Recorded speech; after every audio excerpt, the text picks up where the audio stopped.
बहुत ही top level पे लोग जो भी होते हैं वो इस बुक्स में लिखे हुए मेथड्स को यूज करते हैं to become more focused and successful. ये बुक स्टार्ट होती है कि हमारे ब्रेन में 4 तरीके के वेव्स होते हैं। जो अल्फा होता है वो तब होता है जब हम बहुत ही रिलैक्स स्टेट में होते हैं, जैसे कि आप ये वीडियो देख रहे हो तो एक अल्फा वेव्स आपके माइंड से निकल रही होती हैं। बीटा वेव्स तब निकलती है जब आप अलर्ट होते हो, जब कुछ सोच रहे हो, जब अपना काम कर रहे हो। डेल्टा तब निकलता है जब बहुत ज्यादा डीप स्लीप में होते हो, जब आपके दिमाग में आइडियाज आते। और इस बुक के स्टार्टिंग में बताया गया है यार electrical activity of the brain, जिसमें कि हमारे ओम्स लॉ की बात की गई है कि अगर रेजिस्टेंस ज्यादा होगा तो इलेक्ट्रिसिटी कम होगी। तो same with your mind also, कि अगर आपके दिमाग में रेजिस्टेंस बहुत ज्यादा है, बहुत सारी वेव्स हैं, तो आपके दिमाग में कम आइडियाज आएंगे, आप लेस फोकस्ड होगे और आप लेस एक्टिव होगे। इसलिए हाइपर फोकस होने के लिए जरूरी है कि हमारे ब्रेन में लेस फ्रीक्वेंसी की वेव्स चल रही हों। लेस फ्रीक्वेंसी वाली वेव्स हमें ज्यादा फोकस करने में हेल्प करती हैं। तो लोवेस्ट फ्रीक्वेंसी पे काम करने के लिए जरूरी है कि हम फ्रीक्वेंसी और एनर्जी पर काम करें, और इन दोनों चीजों पर काम करने वाली एक ही चीज होती है, मेडिटेशन। और मेडिटेशन के लिए एक मेथड भी बताया गया है कि आपको 100 से लेकर 1 तक काउंटिंग करनी है, और हर नेक्स्ट नंबर के बीच में 2 सेकंड का गैप होना चाहिए। लाइक 100, फिर 2 सेकंड बाद 99,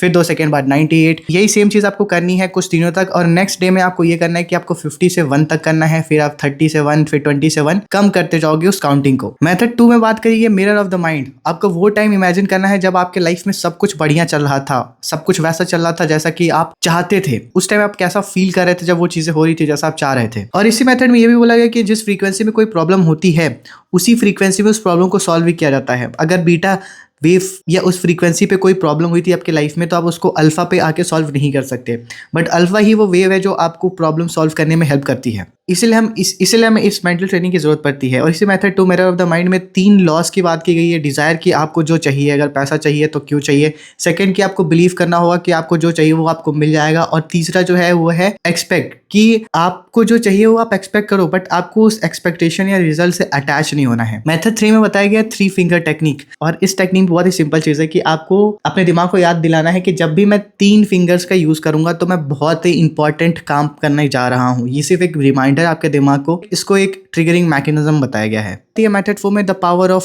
2, कि आपको कोई भी प्रॉब्लम या कोई भी काम करने के लिए 2 चीजें चाहिए। पहला आपका emotional involvement, and the second one is the level of the mind. हमारा दिमाग जैसा काम करता है, किसी काम में कितने इमोशनली इन्वॉल्व हो जाते हैं, वो हमें एक काम को ज्यादा अच्छे तरीके से करने में हेल्प करता है। And one most important thing जो इस चीज में बात करी गई है कि हमारी बॉडी हमारे थॉट्स को एक्शंस में कन्वर्ट करती है। इसलिए बहुत ही इंपॉर्टेंट है कि जो हम सोच रहे हैं या हमारा जो भी थॉट प्रोसेस हो वो अच्छा हो, हम इमोशनली चीजों में इन्वॉल्व हो, जो अच्छी चीजें हैं बेसिकली, तभी वो चीजें हमारी लाइफ में एज एन एक्शन में जब आएंगी तो अच्छे रिजल्ट्स भी देंगी। और इसी मेथड में ये बताया है कि आपको अपने दिमाग को याद दिलाना है कोई भी नेगेटिव थॉट्स या कोई भी नेगेटिव सजेशन मेरे दिमाग के किसी लेवल पर कोई भी इफेक्ट नहीं डालेगा। मेथड 5 में बात करी गई है माइंड कंट्रोल ओवर सिकनेस, जिसमें कि बॉडी के सेल्फ हीलिंग मैकेनिज्म को बताया गया है। इसमें कुछ स्टेप्स है कि स्टेप 1 में आपको इमेजिन करना है कि आप एक बहुत ही माफ करने वाले और प्यारे व्यक्ति बन चुके हो। You have to be a forgiving person,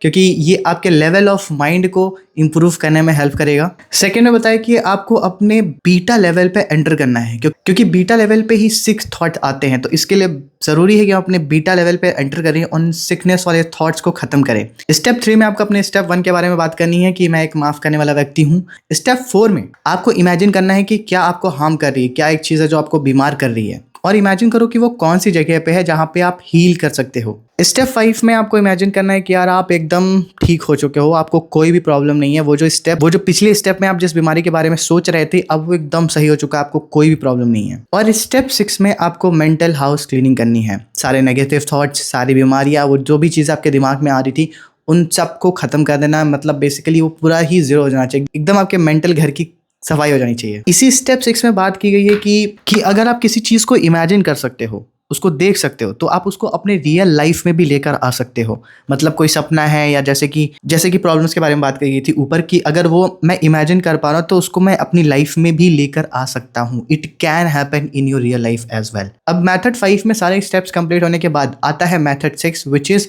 dream controlling method, जिसमें आप अपने सपनों को कंट्रोल करते हो। इसके लिए बहुत ही इंपॉर्टेंट है कि आप एक पेन और पेपर लेकर बैठो और अपने आप को याद दिलाओ कि मेरा ये सपना है। और एक चीज आपको बार बार रिपीट करनी है कि मैं इस सपने को याद रखना चाहता हूँ, ये मेरा एक सपना है जिसको मैं पूरा करना चाहता हूँ। और आपको अपने उस सपने को याद रखना है और अपने दिमाग को भी याद दिलाना है कि ये मेरा सपना है और इसको मैं याद रखना चाहता हूँ। बेसिकली आपको सुबह मॉर्निंग में रिपीट भी करना है, ताकि आप अपने ड्रीम को इमेजिन करो और याद रखो कि this is something that I actually want to achieve in my life. So this is the summary of the Silva mind control method. Let me know in comments अगर आप थोड़ी देर के लिए भी कॉन्शियस होकर इस चीज को सुन रहे थे तो।